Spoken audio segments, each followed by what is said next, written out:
غړي مې د کور پکې شهیدان شو او ورېرې مې پکې دي او مېرمن مې ده پکې او د ورارونو زامن مې پکې دي او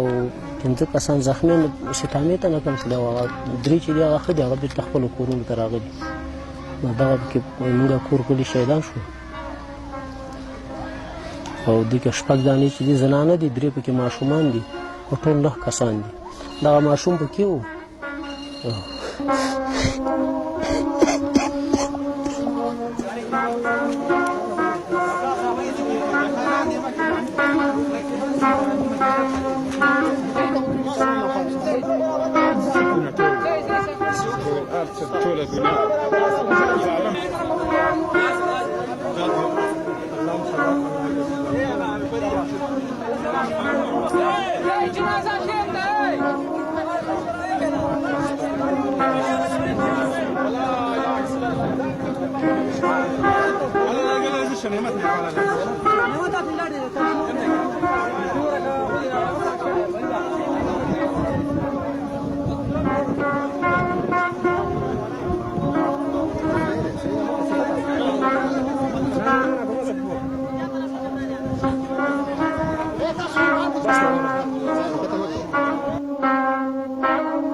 دا بم په دوه اولته و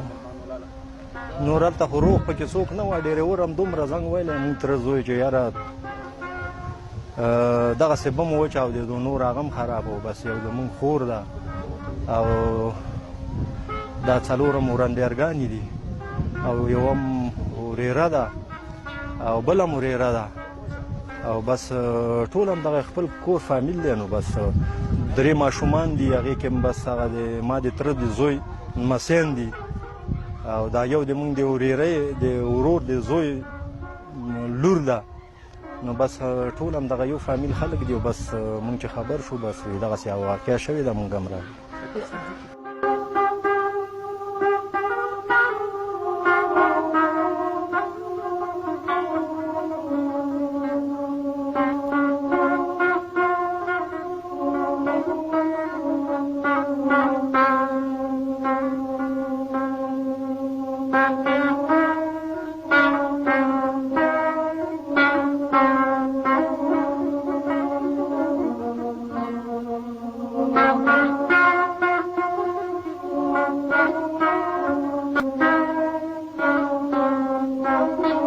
دغې پیښه کې 6 زنانه او 3 ماشومان په شهادت ورسېدل یو له جملتاً ماشومان چې 15 پکې ژور ټپونه لرل هغه ښار ته انتقال شو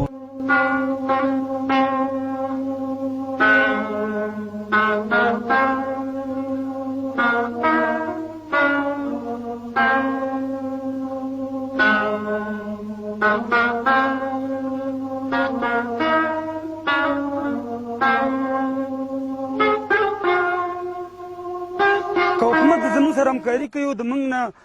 خیر غواړي دا وطن د موږ ته امنیت کې کوي موږ په خپله ځاني باندې پوستې اچوو موږ خپل سړي ورکوو خو ځکه په خپل سر نشو کولی چې ټوپک په غاړه کې وچو یا طالب نوم هم لیکېږي یا د داعش نوم باندې ږدي